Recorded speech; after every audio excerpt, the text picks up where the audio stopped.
नमस्कार दोस्तों, मैं सोनम जैन और आप सभी देख रहे हैं सोनम जैन की कहानियाँ।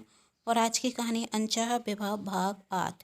यदि आप सभी को मेरे द्वारा लिखी गई ये कहानी पसंद आए तो चैनल को सब्सक्राइब कर दीजिएगा और पास में जो बेल आइकन का बटन है उसे प्रेस करना बिल्कुल ना भूलें, क्योंकि उसी से मिलेंगी आप सभी को मेरी आने वाली हर कहानी की नोटिफिकेशन। कहानी पसंद आने पर वीडियो को लाइक कर दीजिएगा, क्योंकि जब आप करते हैं वीडियो को लाइक तो मुझे मिलती हैं कहानियाँ लिखने के लिए प्रेरणा। और कहानी को अपनों के साथ शेयर करना बिल्कुल ना भूलें। तो चलिए बिना टाइम वेस्ट किए कहानी शुरू करते हैं। कहानी में अभी तक हम सभी ने देखा कि रूही को मंगल होने के कारण उसकी सगाई टूट जाती और फिर उसकी छोटी बहन रोशनी की शादी हो जाती।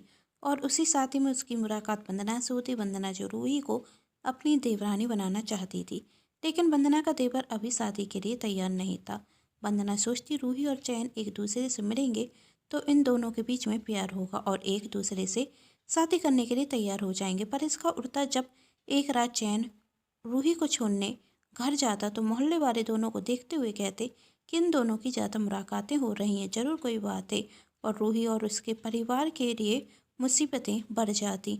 मोहल्ले वाले रूही के लिए गलत गलत बातें करते। और जब रूही फिर से चैन और वंदना से मिलती तो वह वंदना से कहती कि आपकी वजह से ही मेरे साथ ऐसा हो रहा है। और जब इस सब के बारे में चैन को पता चलता तो वह वंदना के कहने पर रूही से शादी करने के लिए तैयार हो जाता।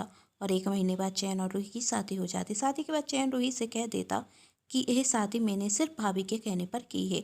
अब कहानी को आगे बढ़ाते हैं। रूही चैन को पसंद करने लगी थी, लेकिन जब चैन रूही से कहता कि उसने यह शादी सिर्फ अपनी भाभी के कहने पर की है, तब रूही यह निर्णय लेती कि वह अपने मायके जाएगी और इस घर में कभी नहीं आएगी। जब चैन जी मुझे पसंद ही नहीं करते तो मैं इस घर में क्यों आऊँ, रूही ने मन में सोचा। जब वह मायके जाती तो सभी उससे कहते अब रूही की शादी हो गई है तो छोटी बहन राखी की शादी होने में टाइम नहीं लगेगा। सुन रूही सोचती, यदि मैंने अभी सबसे कह दिया कि मैं ससुराल नहीं जाऊंगी तो मेरी छोटी बहन की शादी होने में परेशानी होगी।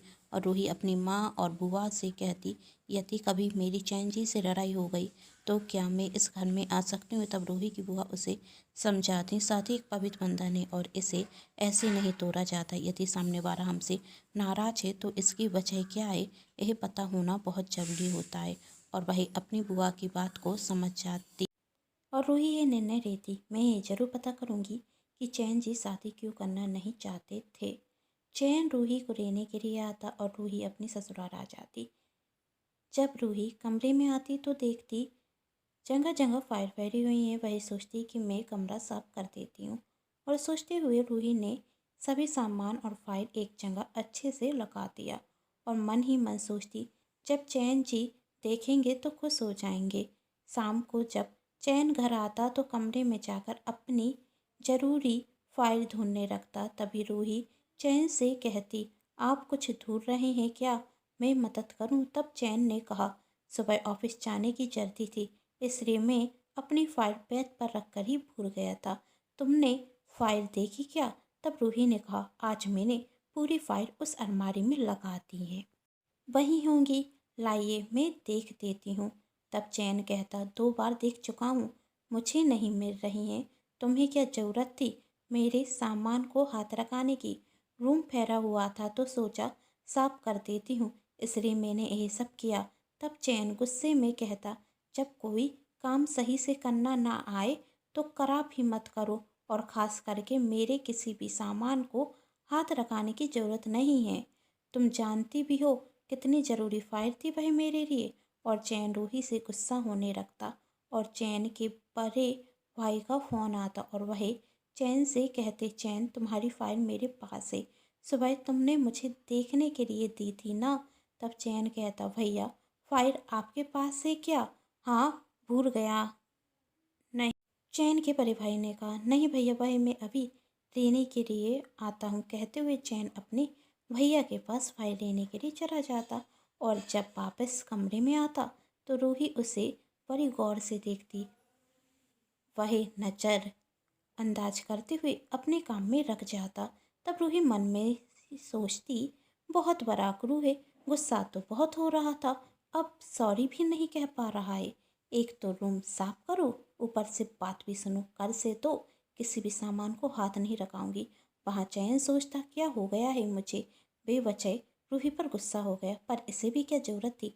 मेरी फाइल को हाथ लगाने की, और इसने गलत भी क्या किया, रूम साफ किया था। चलो छोड़ो, कोई बात नहीं, सोचते हुए चैन अपने काम में लग जाता और रूही भी आंख बंद करके सो जाती। लेकिन लाइट चालू होने के कारण रूही को नींद नहीं आ रही थी।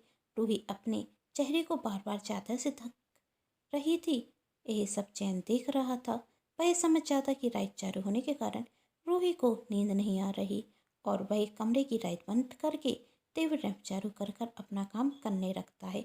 यह देख रूही मन ही मन सोचती, आखिरकार फिक्र तो है आपको मेरी चैन जी, आप सच में दिल के बहुत अच्छे हैं, पर इतना गुस्सा क्यों दिखाते हैं? आखिर इसके पीछे की वजह क्या है? ना जाने क्यों मुझे ऐसा लगता है कि आपके साथ कुछ बुरा हुआ है, जिस कारण आपने शादी न करने का फैसला तक ले लिया। रूही चैन को थैंक यू कहते हुए सो जाती। चैन के चेहरे पर मंद मंद मुस्कान आ जाती। इसी तरह दिन निकलते जाते। एक दिन चैन को ऑफिस से किसी काम से शहर से बाहर जाना था। तब वंदना चैन से कहती, तुम जा रहे हो तो अपने साथ रूही को भी लेकर जाओ। तब चैन ने कहा, भाभी आप क्या कह रही हैं? मैं वहाँ घूमने के लिए नहीं, ऑफिस के काम से जा रहा हूँ। हाँ पता है मुझे, वंदना ने कहा, लेकिन रूही को देख जब से शादी हुई वही कहीं गई नहीं, घर से बाहर निकली नहीं। इसी बहाने वह घूम रहेगी। तुम अपना काम कर लेना, वह तुम्हें कोई डिस्टर्ब नहीं करेगी, है ना रूही? रूही ने मुस्कुराते हुए हाँ में जवाब दिया। तब चैन कहता, लेकिन भाभी, वंदना ने कहा, लेकिन छोड़ो, तुम रूही को लेकर जा रहे हो, और रूही तुम भी अपना सामान जल्दी से पैक कर लो। चैन को जरूरी काम में रेत कराने की कोई ज़रूरत नहीं। जी भाभी, और मंद मुस्कुरा दिए रूही कमरे में चली जाती और अपना सामान पैक करने लगती। और चैन कहता, भाभी आप भी ना। अच्छा ठीक है, वंदना कहती, तुम जाने की तैयारी करो। चैन अपने कमरे में जाता। तब रूही सामान पैक कर रही थी। यह देखते हुए चैन कहता, ज़्यादा सामान पैक करने की ज़रूरत नहीं है, कल शाम तक वापस आ जाएंगे, मैं तैयार हूँ। रूही ने कहा, चलें? तब चैन कहता, हाँ मैं गाड़ी निकालता हूँ, आ जाओ। रूही और चैन कार से दूसरे शहर जा रहे थे। रूही चैन से बातें करने की कोशिश करती, लेकिन चैन फोन फोन पर बात करने में लगा हुआ था, जिस वजह से रूही को चैन से बात करने का मौका नहीं मिलता। वह दोनों शहर पहुंच जाते। चैन होटल के बाहर कार खड़ा करता और होटल में रूम लेकर दोनों रुक जाते। तब रूही ने कहा, चलो कहीं घूमने चलते। तब चैन ने कहा, मैंने पहले कहा था कि मैं यहाँ पर ऑफिस के काम से आया हूँ, घूमने के लिए नहीं, और मुझे बहुत काम है। तब रूही ने कहा, तो मैं क्या करूँ? तब चैन कहता है, यह मेरी परेशानी नहीं, तुम्हारी परेशानी है, जो करना हो सो करो, मुझे क्या। दूसरे दिन चैन ऑफिस के काम से बाहर जाता। रूही अपने कमरे में अकेली थी। वह होटल के रूम से बाहर निकलती तो उसे अपने बचपन की दोस्त मिनी दिखती। मिनी रूही से कहती, तू यहाँ क्या कर रही है? रूही ने कहा, अपने हस्बैंड के साथ आई हूँ, पर वही ऑफिस के काम में व्यस्त हैं और मैं यहाँ बोर हो रही हूँ। तब मिनी कहती, अब बोर नहीं होगी, मैं तो मिल गई हूँ, चल बाहर घूम कर आते हैं। तब रूही ने कहा, यदि मेरे पति आ गए तो वही परेशान होंगे। तब मिनी कहती, कोई छोटी सी बच्ची है क्या, खो थोड़ी ना जाएगी, और तूने अभी कहा ना कि तेरे पति ऑफिस के काम से गए, तो इतनी जल्दी तो आएंगे नहीं। वैसे कहा तो होगा कितने बजे तक आएंगे? रूही ने कहा, शाम 5 बजे तक की कह रहे थे। तू जब तक अकेली क्या करेगी? 5 बजने में बहुत समय है, हम चलते हैं। रूही ने कहा, ठीक है। रूही अपना बैग लेती और वहाँ से चली जाती, और चैन जब 4 बजे रूम में आता और रूही उससे नहीं दिखती तो वह परेशान हो जाता, और जब वह रूही को फ़ोन लगाता तो रूही का मोबाइल साइलेंट होने के कारण रूही फ़ोन नहीं उठाती। चैन को कुछ समझ में नहीं आता और वह मन ही मन सोचता, कहाँ गई यह लड़की, बताकर नहीं जा सकती थी। अनजान शहर है, यहाँ पर तो यह किसी को जानती तक नहीं होगी, और फ़ोन क्यों नहीं उठा रही है? फ़ोन इंसान अपने पास रखता क्यों है? बात नहीं कर सकती।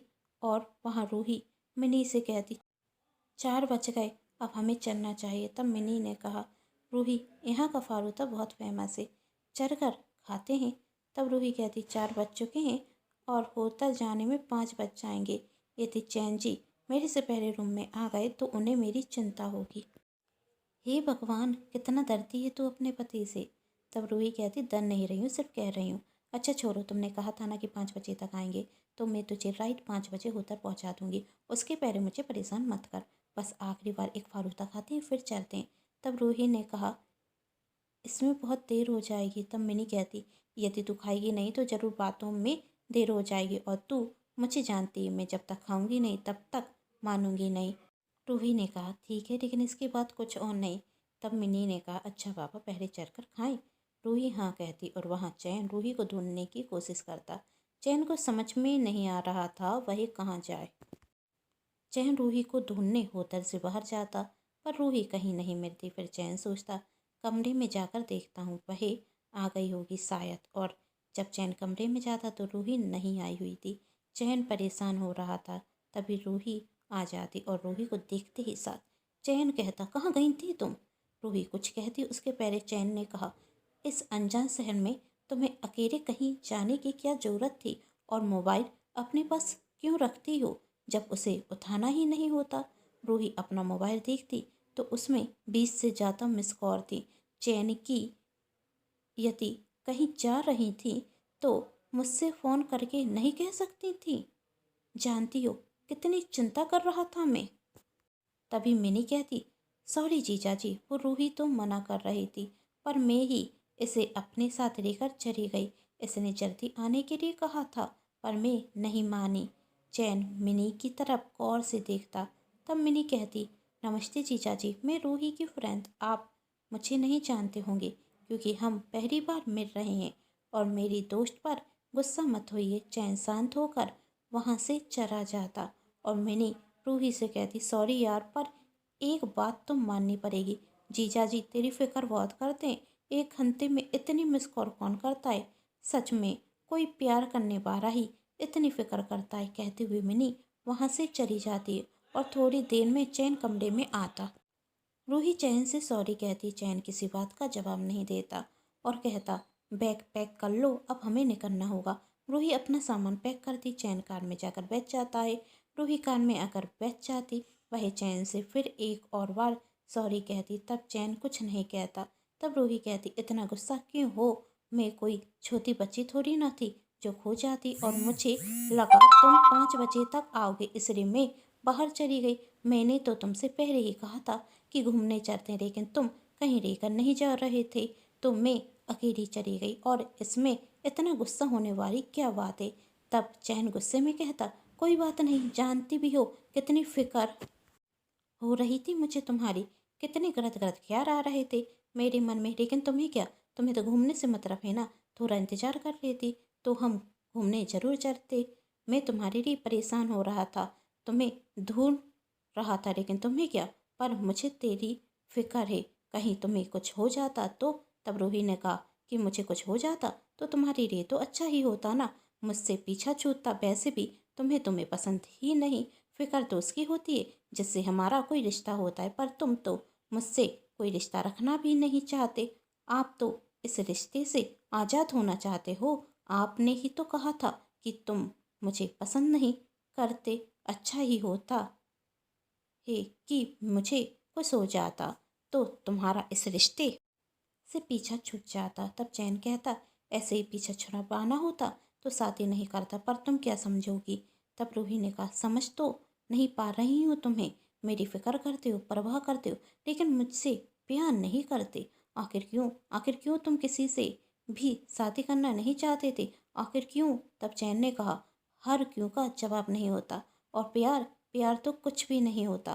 प्यार, तब रूही ने कहा, प्यार तो जीने की असली वजह होती है, और इस दुनिया में कोई भी ऐसा नहीं जो किसी से प्यार ना करता हो। माँ बाप अपने बच्चों से करते हैं, भाई बहन एक दूसरे से करते हैं, बच्चे माता पिता से करते हैं प्यार, और पति पत्नी के बीच में भी तो प्यार होता है ना। लेकिन जहाँ पैसा आ जाता है वहाँ प्यार की कीमत घट जाती है। चैन कहता, और किस प्यार के बारे में कह रही हो तुम। जानती हो, जब मैं कॉलेज में था तो मेरा सबसे अच्छा दोस्त राहुल था। हम दोनों की आपस में बहुत बनती थी। राहुल की एक दिन बिन्नी गुप्ता नाम की लड़की से मुलाकात हुई और धीरे धीरे उनमें दोस्ती होने लगी। और फिर एक दिन वह दोनों एक दूसरे से बहुत प्यार करने लगे। राहुल विनीता से बहुत प्यार करता था। समय के साथ हमारी पढ़ाई पूरी हो गई। राहुल मिडिल क्लास फैमिली से था, पढ़ने में होशियार था, इसलिए स्कॉलर मिला, उसे अच्छे कॉलेज में एडमिशन मिला। मैंने पढ़ाई के बाद अपने भैया के साथ बिजनेस ज्वाइन किया और राहुल नौकरी की तलाश में दूसरे शहर चला गया। फिर अचानक से मेरे पास एक फ़ोन आया कि राहुल अब इस दुनिया में नहीं है। जानती हो उसकी वजह क्या थी? विनीता, जिससे वह बहुत प्यार करता था। विनीता को विदेश में अच्छी नौकरी मिल गई थी और वही राहुल को छोड़कर चली गई और वहीं पर रहने वाले किसी लड़के से शादी कर ली। क्यों? क्योंकि वही राहुल से ज़्यादा पैसे वाला था और राहुल विनीता को कभी भूल ही नहीं पाया। वह उससे इतना प्यार करता था कि उसने अपनी जान दे दी। उस दिन से मैंने भी सोच लिया कि प्यार कुछ नहीं होता और शादी ना करने का फैसला ले लिया। उस दिन के बाद भाभी मेरे लिए बहुत से रिश्ते लेकर आई, पर मैंने कहीं शादी नहीं की। भाभी ने हर बार मुझसे इसकी वजह पूछी और मैंने कभी उन्हें वजह नहीं बताई। आज तक मैंने ये बात कभी किसी से नहीं की, पर ना जाने क्यों तुमसे कह रहा हूँ। और जब भाभी मुझसे शादी के लिए कहती तो मेरे सामने राहुल का चेहरा आ जाता। मैं उसे कभी भूल ही नहीं पाया। किसी एक ने धोखा दिया तो इसका मतलब यही तो नहीं कि दुनिया की हर एक लड़की गलत हो। रूही कहती, हर लड़की सिर्फ पैसों की लड़की नहीं होती। आप अपने भैया भाभी को देख लीजिए, क्या आपको उनके प्यार में कोई लालच दिखता है? आपकी भाभी भी तो एक लड़की हैं। आपकी भाभी भी तो आपके भैया से बहुत प्यार करती हैं और उन्होंने तो अपना परिवार कितने अच्छे से जोड़ कर रखा है। अपनी खुशी के पहले दूसरों की खुशी देखती हैं और आपकी खुशी के लिए तो उन्होंने मेरी और आपकी शादी कराई। देखते देखते घर आ गया, दोनों ही अपने काम में लग जाते और दोनों बहुत शांत थे। रूही सोच ही रही थी, बुआ जी ने सच कहा था, कोई बेवजह नफरत नहीं करता, कोई तो कारण होता है। चैन जी अपने दोस्त को भूल नहीं पाए, इसलिए उन्होंने कभी शादी न करने का फैसला लिया। लेकिन उन्हें समझना चाहिए कि हमें बीती बातें भुलाकर अपनी ज़िंदगी की एक नई शुरुआत करनी चाहिए। दूसरे दिन रूही चैन से कहती, करकी यदि किसी बात का बुरा लगा हो तो मैं माफ़ी चाहती हूँ, कहकर रूही जाने रखती है। तब चैन रूही का हाथ पकड़ते हुए उसे रोकता और कहता, क्या हम अपने इस रिश्ते की एक नई शुरुआत नहीं कर सकते? तुमने सच ही कहा था, हर लड़की गलत नहीं होती। यह सुन रूही के चेहरे पर मुस्कान आ जाती। वही दोनों एक दूसरे को पसंद करने लगते। यदि आप सभी को मेरे द्वारा लिखी गई ये कहानी पसंद आई है तो चैनल को सब्सक्राइब कर लीजिएगा ऐसी ही और कहानियाँ देखने के लिए। और हाँ, कमेंट करके ज़रूर बताइएगा कि आप सभी को एक कहानी पसंद आई या नहीं। कहानी पसंद आने पर चैनल को सब्सक्राइब, वीडियो को लाइक एंड शेयर जरूर कीजिएगा। Thanks for watching.